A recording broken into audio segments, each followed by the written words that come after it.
Welcome to this week's Author Reveal for America's Leading Ladies. I have the pleasure of interviewing Leah Williams today, and she's going to discuss with us how she became involved in the project and how it aligns with what she's up to in the world. Welcome, Leah. Hi, thank you for having me. I appreciate the opportunity. Absolutely. So tell me, how did you get involved in America's Leading Ladies?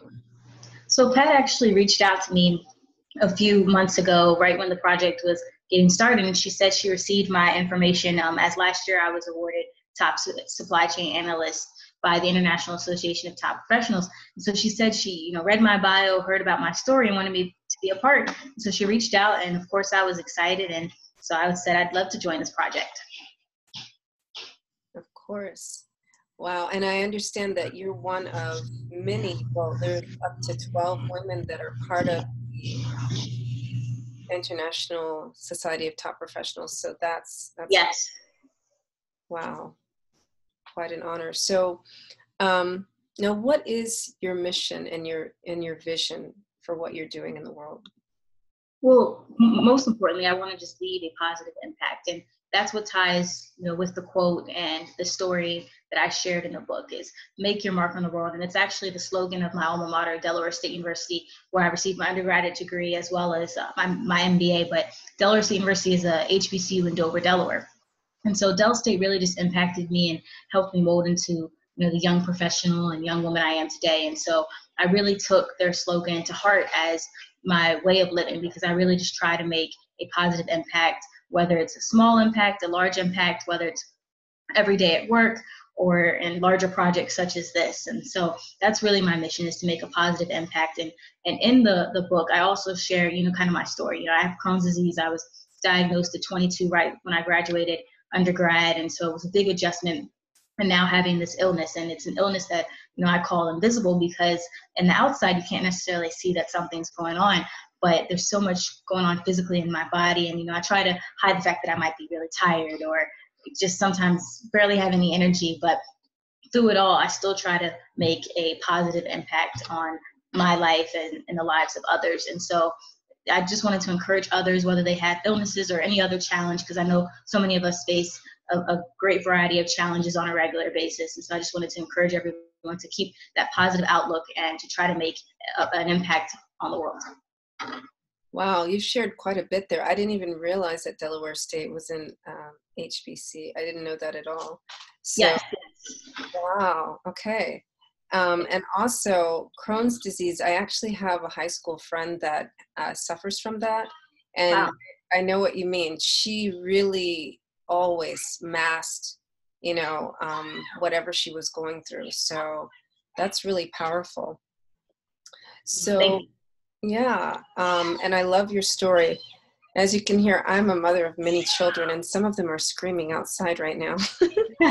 So, but speaking of positively impacting the world, what is it like? What's the number one thing that we can do to really contribute to changing how people with illnesses are viewed, young people or just women in general? Right. I think the key is to push for people to have empathy.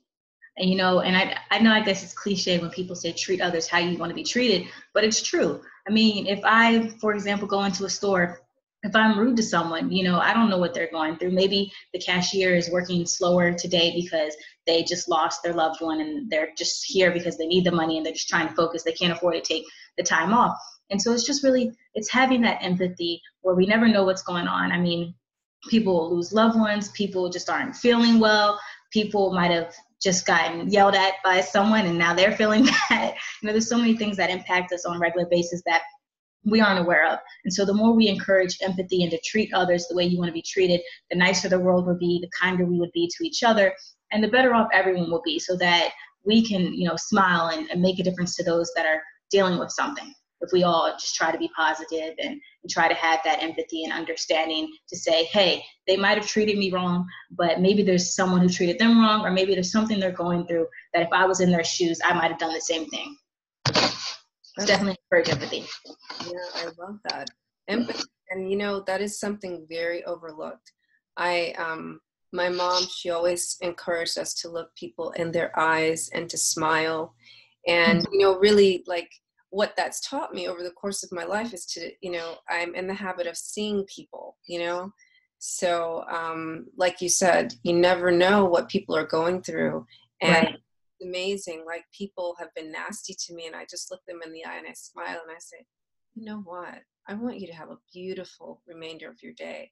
And, Right. you know, like, I've had instances where people cry after that, you know, so it's just, you really don't know.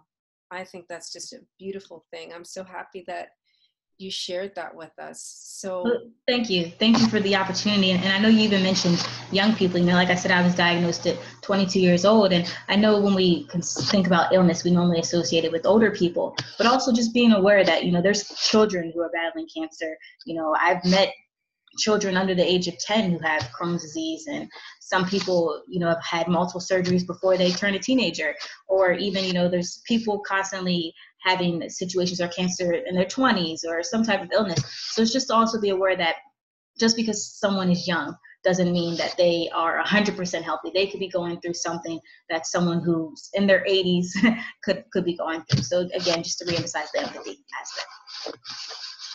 that's an excellent point. That is definitely a misconception. We assume we always equate illness with age. Right. It can really happen at any age. Absolutely. Right. And I encourage others to do research of other types of illnesses. You know, I've mentioned Crohn's disease, but even lupus is another disease that impacts so many people in the world, and especially African Americans. And it's another disease that, you know, unless they have a skin rash, flare, you know, you would never know that someone has lupus. And that's such a, you know, hard disease in the body. And those people are really champions when they're fighting their illness every day. Yeah, definitely. I saw a recent post on LinkedIn talking about people living with chronic diseases as leaders. Right. Yeah. Right. So, I want to, you know, honor you for that and acknowledge that you're sharing that with us. Well, thank you. I appreciate the opportunity. Absolutely. So, Leah, if you could just close us out with the quote that you shared in the book and why you chose that one.